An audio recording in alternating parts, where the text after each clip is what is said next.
Hello dear aspirants, આપ સર્વેનું અમારી YouTube channel game changing સાયકોલોજીમાં હાર્દિક સ્વાગત છે. આજના વિડીયોમાં આપણે પ્રોબેશન ઓફિસર, ચીફ ઓફિસર અને બીજી કેટલીક સરકારી પરીક્ષાઓ માટે જે સિલેબસ ડિક્લેર કરવામાં આવ્યો છે સ્પેશિયલી પ્રોબેશન ઓફિસર માટે, એ અંતર્ગત આપણે સમાજશાસ્ત્ર એટલે કે સોશિયોલોજી સબ્જેક્ટની ચર્ચા કરી રહ્યા છે અને આ 76મો વિડીયો છે. તો અગાઉના વિડીયોઝ તમે જોયા ન હોય તો પ્લેલિસ્ટમાં જઈને વિડીયોઝ ચેક કરી લેશો. આજથી આપણે એક નવા પ્રકરણની શરૂઆત કરવાના છે, જે છે સામાજિક આંદોલન. હવે આપ સૌને ખબર જ હશે કે બેઝિકલી જો આપણે સમાજના પર્સપેક્ટિવથી એટલે કે સોસાયટીના પરિપ્રેક્ષ્યથી વાત કરીએ તો જે નેગેટિવ વસ્તુ છે અથવા તો જે કરી ગયેલી વસ્તુઓ છે અને એમાં જો આપણે નવસર્જન કરવા ઈચ્છીએ છીએ, ક્રાંતિ કરવા ઈચ્છીએ છીએ, એમાં કંઈક નવું કરવા ઈચ્છીએ છીએ તો એના માટે આપણે આંદોલનનો માર્ગ અપનાવીએ છીએ, જેથી કરીને જે કરી ગયેલી માન્યતાઓ છે, રૂઢિઓ છે, એને આપણે દૂર કરી શકીએ. ઓકે, અને એક નવી ક્રાંતિ એટલે કે રેનેસા છે એ ક્રિએટ કરી શકીએ. તો આજના વિડીયોમાં આપણે સામાજિક આંદોલન એટલે શું, તેના લક્ષણો કયા કયા છે એ વિશે ડિટેલમાં ચર્ચા કરવાના છીએ અને કેટલીક સામાજિક આંદોલન વિશેની વ્યાખ્યાઓ વિશે ચર્ચા કરીશું. નેક્સ્ટ વિડીયોમાં આપણે આ આંદોલનો જે હોય છે એના ટાઈપ વિશેનો ડિટેલમાં અભ્યાસ કરીશું. તો સામાજિક આંદોલન ચેપ્ટર અગત્યનું છે, ઘણી બધી વખત આમાંથી ક્વેશ્ચન્સ પણ પૂછાતા હોય છે. તો વધુ સમય ન બગાડતા આપણે સ્ટાર્ટ કરીએ એક નવું ચેપ્ટર. તો સામાજિક આંદોલનને સામાજિક ચળવળ તરીકે પણ ઓળખવામાં આવે છે. નાવ ધીસ ઇઝ વેરી કોમન, તમને ખબર હશે કે જે આપણે સોશિયલ મોમેન્ટ જે કરીએ છીએ, સોશિયલ મૂવમેન્ટ, તો એને આપણે સામાજિક ચળવળ તરીકે પણ ઓળખીએ છીએ. સમાજમાં કરી ગયેલી જે કોઈ માન્યતાઓ છે, રૂઢિઓ છે, એમાં જો આપણે નવસર્જન કરવા ઈચ્છીએ છીએ, ક્રાંતિ કરવા ઈચ્છીએ છીએ તો એના માટે આંદોલન કરવું પડે, તો એને આપણે સામાજિક ચળવળ તરીકે પણ ઓળખીએ છીએ. અંગ્રેજીમાં તેના માટે સોશિયલ મૂવમેન્ટ નામનો શબ્દ પ્રયોજવામાં આવે છે. તો સોશિયલ એટલે કે સામાજિક, મૂવમેન્ટ એટલે કે આંદોલન, ચળવળ, તો એના માટે અંગ્રેજીમાં સોશિયલ મૂવમેન્ટ નામનો શબ્દ જે છે એ ઉપયોગમાં લેવાય છે. સામાજિક ચળવળ કે આંદોલન આખરે તો સમાજમાં થતા હોવાથી તેની પ્રત્યક્ષ કે પરોક્ષ અસર સમાજની વ્યવસ્થા ઉપર પડે છે. આથી બેઝિકલી આપણે સામાજિક આંદોલન શબ્દનો ઉપયોગ કરીશું અને આ જે હોલ ચેપ્ટર છે એના વિશે ડિસ્કશન કરીશું. હવે સીધી વસ્તુ છે કે સામાજિક ચળવળ જે છે અથવા તો આંદોલન છે અથવા મૂવમેન્ટ છે એ સમાજમાં થાય છે, સમાજમાં ચેન્જીસ લાવવા, ક્રાંતિ લાવવા, રેનેસા લાવવા માટે થાય છે. તો એને કારણે સમાજ ઉપર એની કેટલીક પ્રત્યક્ષ અથવા તો પરોક્ષ અસર પડે છે. સમાજની જે વ્યવસ્થા છે, ફોર એક્ઝામ્પલ આપણે અગાઉના વિડીયોઝમાં પણ ચર્ચા કરી હતી કે સતી પ્રથા છે, રાઈટ, તો એને દૂર કરવા માટે જો આપણે આંદોલન કરીએ તો એના પર સમાજની જે અસર છે તો એની ઉપર તો પ્રતિકાર થશે. સમાજના લોકો જે આ વસ્તુ કરવા ફોર્સ કરતા હતા, હવે એમનામાં ક્રાંતિ આવવાથી એ વસ્તુને સ્ટોપ કરશે, તો એ જે સમાજની વ્યવસ્થા છે તો એના ઉપર પણ અસર પડે છે.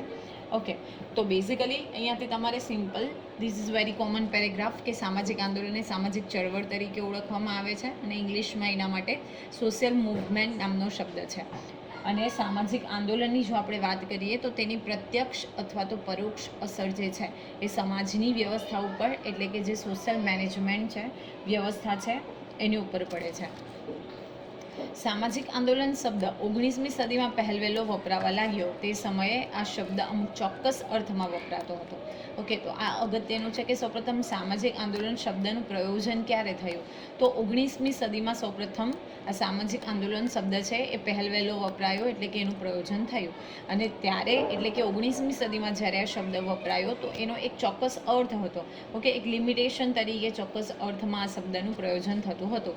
પરંતુ આજે એટલે કે 21મી સદીમાં શબ્દનો પ્રયોગ કિસાન ચળવળ એટલે કે ખેડૂતોની જે ચળવળ હોય એ, ખેત મજૂર આંદોલન, યુવા આંદોલન, મજૂર આંદોલન, સ્વાતંત્ર્ય આંદોલન, ભૂદાન ચળવળ એટલે કે જે જમીન સાથે સંકળાયેલી છે, ગુજરાતમાં થયેલું નવનિર્માણ આંદોલન વગેરે અનેક ઘટનાઓ દર્શાવવા માટે થવા લાગ્યો.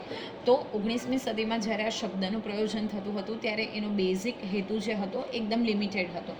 પરંતુ જ્યારે આપણે આજના સમયમાં આ ચળવળ એટલે કે આંદોલન શબ્દની વાત કરીએ તો ખેડૂતો પોતાના હક માટે કોઈ ચળવળ કરે, આંદોલન કરે તો એને માટે ખેતીના મજૂરો કરે, કોઈ યુવાનો એટલે કે યુથ આંદોલન કરે, મજૂર લેબર્સ આંદોલન કરે કે સ્વતંત્રતા માટે કોઈ પણ પ્રકારનું આંદોલન કરવામાં આવે સાથે સાથે જ્યારે ગુજરાતમાં નવનિર્માણ આંદોલન કરવામાં આવ્યું, જ્યારે મુંબઈથી ગુજરાતને સેપરેટ કરવા માટે, મતલબ ગુજરાતને અલગ રાજ્ય બનાવવાની માંગણી જ્યારે ઉદ્ભવી હતી, તો એ સમય દરમિયાન પણ જે કોઈ આંદોલનો થયા તો એને આપણે સામાજિક આંદોલન તરીકે જ ઓળખીએ છીએ. એની ગણના આપણે સામાજિક આંદોલન તરીકે જ કરીએ છીએ. જુદા જુદા સમયે અને જુદા જુદા સંજોગોમાં સમાજના જુદા જુદા વિભાગો તરફથી રૂઢિગત સંસ્થાઓ કે મૂલ્યોને બદલે નવી વ્યવસ્થાઓ નિર્માણ કરવાની માંગણીઓ રજૂ કરવામાં આવે છે. ઓકે, મેં તમને થોડી મિનિટ્સ પહેલાં જ કીધું કે બેઝિકલી જે સમાજના જુદા જુદા વિભાગો છે, અલગ અલગ લોકો છે, અલગ અલગ કાસ્ટ છે, તો એના દ્વારા જે રૂઢિગત સંસ્થાઓ છે, એટલે કે વર્ષોથી ચાલી આવતી જે સંસ્થાઓ છે, એના મૂલ્યો છે, એના રૂલ્સ રેગ્યુલેશન્સ છે, એને ચેન્જ કરીને જ્યારે નવી વ્યવસ્થાઓના નિર્માણ માટેની માંગણીની રજૂઆત કરવામાં આવે તો એ પણ એક આંદોલનનો ભાગ છે. પરંતુ પરિવર્તનની માંગણીનો પ્રતિકાર કરવામાં આવે છે અને વર્તમાન વ્યવસ્થાઓ, જૂની ટેવો જાળવી રાખવા માટેના પણ પ્રયાસ થાય છે. તો એક તરફ આપણે આજે જૂની વ્યવસ્થાઓ છે, જૂની ટેવો છે, માન્યતાઓ છે, એને ચેન્જ કરી અને નવસર્જન, નવી વ્યવસ્થા નિર્માણ કરવાની માંગણી રજૂ કરીએ છીએ, પરંતુ જે જૂની ટેવો છે તો એને પણ જાળવી રાખવાના પ્રયત્ન કરવામાં આવે છે, એફર્ટ્સ કરવામાં આવે છે. આમ એક બાજુ પરિવર્તનની માંગણી કરતા જૂથો અને બીજી બાજુ વર્તમાન વ્યવસ્થા ટકાવી રાખવા માંગતા જૂથો, આ બંને વચ્ચે કોઈને કોઈ સ્વરૂપનો સંઘર્ષ થાય છે અને આ ઘટના સામાજિક આંદોલન જન્માવે છે. સીધી વસ્તુ છે કે બે ગ્રુપ્સ છે, એક ગ્રુપ એવું ઈચ્છે છે કે નવી વ્યવસ્થાઓને અમલ કરવામાં આવે, જ્યારે બીજું જૂથ એવું ઈચ્છે છે કે જો નવી વ્યવસ્થાને અમલ કરવામાં આવે તો આપણને લોસ જશે, આપણને ફાયદો ન થાય, તો એ જે જૂથ છે, એ ગ્રુપ છે, એનો વિરોધ કરશે. અને એટલા માટે જે બંને ગ્રુપ્સ છે એની વચ્ચે કોઈક ને કોઈ પ્રકારે કોન્ફ્લિક્ટ ક્રિએટ થાય છે અને એને કારણે આ સોશિયલ મુવમેન્ટ જે છે એ ક્રિએટ થાય છે. ફોર એક્ઝામ્પલ, માની લઈએ કે એક જૂથ છે એ એવું કહે છે કે હવેથી આપણે બેંકમાં કોઈ વ્યક્તિની જરૂર નથી, બધી વસ્તુ જે છે એ AI ટેકનોલોજીની મદદથી, રોબોટ્સની મદદથી, મશીનની મદદથી થશે. તો એક યુવા વર્ગ ફોર એક્ઝામ્પલ એવું માને છે, જ્યારે બીજી તરફનો જે વર્ગ છે એ એવું કહેતો હોય કે ફોર એક્ઝામ્પલ અમને આ બધી જે મશીનરી છે ઓપરેટ કરતા નથી આવડતી, એટલે વી વોન્ટ હ્યુમન્સ, રાઈટ. તો એ બંને વચ્ચે શું થશે? સંઘર્ષ થશે. એવી રીતે સેમ મેન્ટાલિટી, વિચારધારાઓમાં પણ કે જૂના સમયની જે પરંપરા છે, વિચારધારા છે, એ અને આજના સમયની જે વિચારધારા છે એ બંને વચ્ચે સંતુલન નથી સર્જાતું અને બંને વચ્ચે જો આપણે નવી વિચારધારાને જન્માવવાનો અથવા તો ઓરેલ્સ આપણે એવું કહી શકીએ કે એને મૂકવાનો પ્રયત્ન કરીએ, એને અમલ કરવાનો પ્રયત્ન કરીએ તો કોઈક ને કોઈક સ્વરૂપે કોન્ફ્લિક્ટ થાય છે, તો એને આપણે સામાજિક આંદોલન તરીકે ઓળખીએ છીએ. આ રીતે જોઈએ તો સામાજિક આંદોલન અજાણતા જ પેદા થઈ જતી ઘટના નથી, તેની પાછળ સભાનતાપૂર્વકના હેતુઓ પણ સંકળાયેલા છે. તો સામાજિક આંદોલનની પરિસ્થિતિ કોઈ અજાણતા, અનનોઈંગલી નથી ક્રિએટ થતી. જ્યારે એક ગ્રુપ પરિવર્તન ઈચ્છે છે અને બીજું ગ્રુપ જે છે એ ચાલતી આવતી રૂઢિઓને જ એક્સેપ્ટ કરવાનું કહે છે, તો એ સભાનતાપૂર્વક એમાં શું થાય છે? આંદોલન જે છે એ જન્મે છે. તેમાં પરિવર્તન માટેની સભાન માંગણી હોય છે. આંદોલન સાથે વિચારસરણી પણ સંકળાયેલી હોય છે. મેં તમને હમણાં કીધું કે એક ગ્રુપ છે જે એવું ઈચ્છે છે કે ટેકનોલોજીના વિકાસ થવાને કારણે આપણે જે નવી નવી ટેકનોલોજી છે એનો સ્વીકાર કરવો જોઈએ, જ્યારે બીજું ગ્રુપ છે જે એવું ઈચ્છે છે કે નહીં, ઓકે, એનો સ્વીકાર ન થવો જોઈએ, અમે એની સાથે મેચ ન કરી શકીએ, અમારા જીવન ધોરણને અસર થાય. તો બેઝિકલી જે વિચારસરણી છે, નવી વિચારસરણી અને જૂનવાળી એટલે કે જૂની વિચારસરણી, તો એ પણ આની સાથે સંકળાયેલી છે. વિચારસરણી આંદોલનકારીઓના અસંતોષને પ્રગટ કરે છે, સમસ્યાઓના નિવારણનો માર્ગ રજૂ કરે છે અને પરિવર્તનની માંગણીનું વાજબીપણું જે છે પ્રસ્થાપિત કરે છે. તો વિચારસરણીને કારણે અસંતોષ પણ પ્રગટ થાય છે. ઓકે, તમે કોઈકની સાથે ડિસ્કશન કરશો, ગ્રુપ ડિસ્કશન કરશો, તો you come to know okay કે સામેવાળું ગ્રુપ છે, સામેવાળી વ્યક્તિ છે એ કેવી રીતે શું વિચારે છે. કોઈ ફોર એક્ઝામ્પલ કોઈ એક ટોપિક આપવામાં આવે અને એને એ બાબત ઉપર જ્યારે ડિસ્કશન કરવામાં આવે તો યુ કમ ટુ નો કે સામેવાળી વ્યક્તિ જે છે એ વિષય શું વિચારે છે. તો એને કારણે માની લે કે બીજી કોઈક વ્યક્તિ જે છે એના વિચારો સાથે સહમત નથી થતી, તો અસંતોષ પણ પ્રગટે છે. પરંતુ યસ, ઓફકોર્સ કે જે સમસ્યાઓ ક્રિએટ થાય છે તો જ્યારે એનો નિવારણનો માર્ગ પણ રજૂ થાય છે. હવે આપણે જોઈએ સામાજિક આંદોલનનો અર્થ, મિનિંગ ઓફ સોશિયલ મૂવમેન્ટ. તો સામાજિક આંદોલન એક સામાજિક પ્રક્રિયા છે. The word itself will give you the information કે સમાજમાં થતી પ્રક્રિયા છે, એટલે કે એક સામાજિક પ્રક્રિયા છે. મોટેભાગે સામાજિક પરિવર્તન જે છે ધીમું અને બિન આયોજિત હોય છે, અગત્યનું છે. ઓકે, તમે આજે પરિવર્તન ઝંખો છો અને કાલે થઈ જાય તો એ પોસિબલ નથી. ઓકે, ઘણી વખત તો વર્ષો સુધી એ કન્ટિન્યુઅસલી ચાલુ રહે છે અને અથાગ પ્રયત્ન કર્યા પછી એમાં જે પરિવર્તન છે એ આપણે મેળવી શકીએ છીએ. અને બિન આયોજિત છે, કોઈપણ પ્રકારનું ચોક્કસ આયોજન હોતું નથી, પરંતુ લોકોની અપેક્ષાઓ અને દૃષ્ટિકોણ બદલાઈ જતાં કેટલીક વખત પ્રવર્તમાન સમાજના દૂષણો દૂર કરવા માટે અને નવી જીવન પદ્ધતિ પ્રસ્થાપિત કરવા માટે લોકોને કોઈક સામૂહિક પગલું લેવાનું જરૂરી લાગે છે. હવે ઘણી વખત એવું થાય છે કે લોકોની જે અપેક્ષાઓ છે, એસ્પિરેશન્સ છે, દૃષ્ટિકોણ છે, મેન્ટાલિટી છે, એ ચેન્જ થાય છે અને જે સમાજના દૂષણો છે એને દૂર કરવા માટે, એટલે કે આયોજિત સ્વરૂપે નવી જીવન પદ્ધતિ જ્યારે પ્રસ્થાપિત કરવી છે. ફોર એક્ઝામ્પલ કે સમાજની અંદર આપણે જોયું કે સતી પ્રથા છે, બાળ લગ્ન છે, તો એ દૂષણ છે, તો એને નાબૂદ કરવા ધેટ ઇઝ આયોજિત વસ્તુ. ઓકે, પ્લાનિંગ કરેલું છે. તો એને કારણે જ્યારે આપણે નવી જીવન પદ્ધતિ પ્રસ્થાપિત કરીએ છીએ તો બેઝિકલી આમાં સામૂહિક પગલું લેવાનું જરૂરી બને છે. ઓકે, એમાં વિરોધ જે છે એ જરૂરી બને છે. પરંતુ અહીંયા એ યાદ રાખવું જોઈએ કે લોકોના કામ ચલાવ અને છૂટાછવાયા સામૂહિક પગલાંને સામાજિક આંદોલન કહી શકાય નહીં, પરંતુ 10 વ્યક્તિઓ એનો વિરોધ કરે તો એને આપણે સામાજિક આંદોલન ન કહી શકીએ. તમને ખબર હશે કે સરકારની અગેન્સ્ટ પણ વખતે ને વખતે અનેક આંદોલનો જે છે, વિરોધ પ્રદર્શનો છે એ થાય છે. ઓકે, તો એ છૂટાછવાયા પ્રયત્ન છે, તો એને આપણે સામાજિક આંદોલન તરીકે દર્શાવી ન શકીએ. જુદા જુદા સમાજશાસ્ત્રીઓએ સામાજિક આંદોલનની જુદી જુદી વ્યાખ્યાઓ આપી છે. એ પ્રમાણે સૌપ્રથમ વ્યાખ્યા જે છે બ્રૂમ અને સેલ્ઝનિક દ્વારા આપવામાં આવી છે. તો બ્રૂમ અને સેલ્ઝનિકના મતે સામાજિક આંદોલન એટલે શું? તો લોકોનું સામૂહિક પગલું જ્યારે સંગઠિત હોય, એટલે કે એક ગ્રુપમાં હોય, લાંબા સમય સુધી ચાલે એવું હોય, ત્યારે તેવા સામૂહિક પગલાંને સામાજિક આંદોલન કહેવાય. ઓકે, એક સામૂહિક પગલું એટલે કે ગ્રુપ છે, સંગઠિત છે, એની પોતાની એક યુનિટી છે, ઓકે, કમ્યુનિટી છે, અને એમના દ્વારા જે કોઈ વિરોધ કરવામાં આવ્યો છે, જે આંદોલન કરવામાં આવ્યું છે, જે હેતુ છે, તો એ લાંબા સમય સુધી ચાલે એવો છે, તો અને તો જ એ સામૂહિક પગલું જે છે, એટલે કે ગ્રુપના એફર્ટ્સને આપણે સામાજિક આંદોલન તરીકે ઓળખીએ છીએ. એટલે કે સમાજના પ્રવર્તમાન દૂષણોને દૂર કરવા માટે અને નવી જીવન પદ્ધતિ પ્રસ્થાપિત કરવા માટે લોકો જ્યારે કોઈ સંગઠિત અને લાંબા સમય સુધી ચાલે એવું સામૂહિક પગલું ભરે તો ત્યારે સામાજિક આંદોલન તરીકે ઓળખાવી શકાય. શું છે?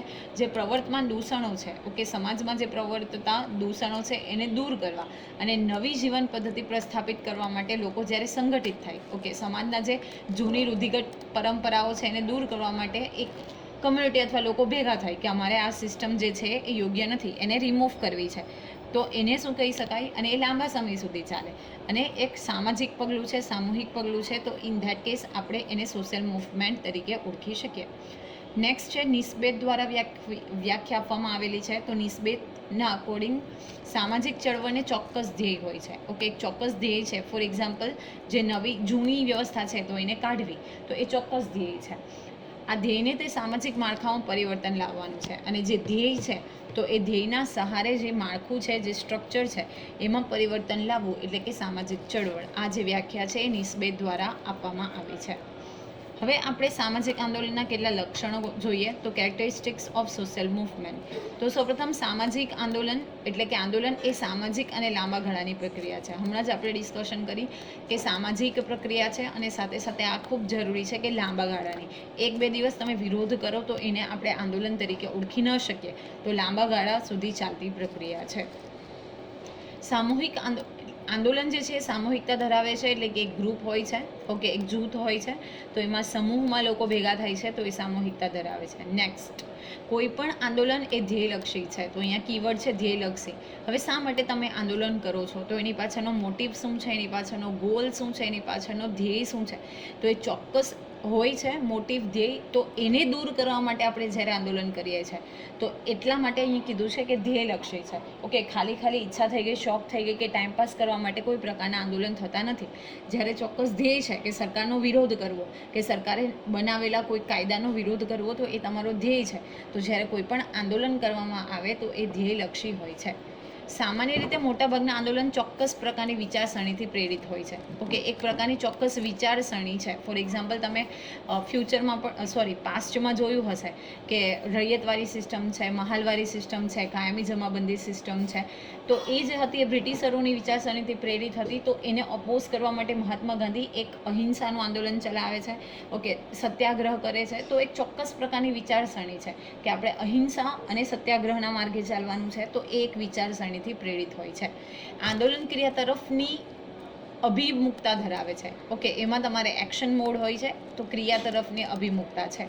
લગભગ બધા આંદોલનોમાં વ્યક્તિ કે વ્યક્તિઓનું ચોક્કસ પ્રકારનું તાદાત્મ્ય હોય છે. ઓકે, ચોક્કસ પ્રકારનો એમ હોય છે, કોઈક વ્યક્તિ હોય કે વ્યક્તિઓ જો હોય તો.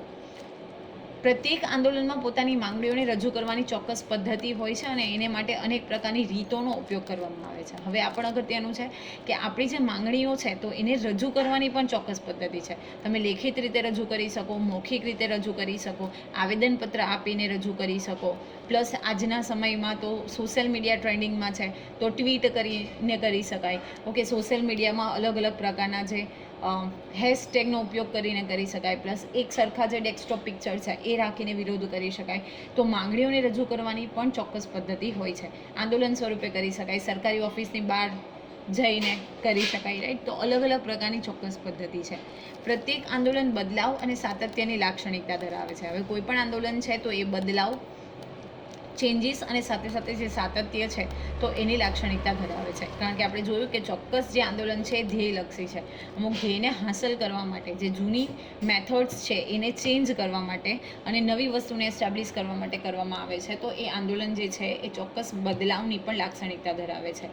તો બેઝિકલી આજના વિડીયોની અંદર આપણે સામાજિક ચળવળ શા માટે કરવામાં આવે છે, કેવી રીતે સામાજિક આંદોલન ઉદ્ભવે છે, સાથે સાથે સામાજિક આંદોલનનો અર્થ અને લક્ષણો વિશે ડિટેલમાં ચર્ચા કરી. આશા રાખું છું કે આજના વિડીયોમાં તમને સમજ પડી હશે અને વિડીયો પસંદ પડે તો વિડીયોને લાઇક કરી અને શેર કરવાનું ભૂલશો નહીં.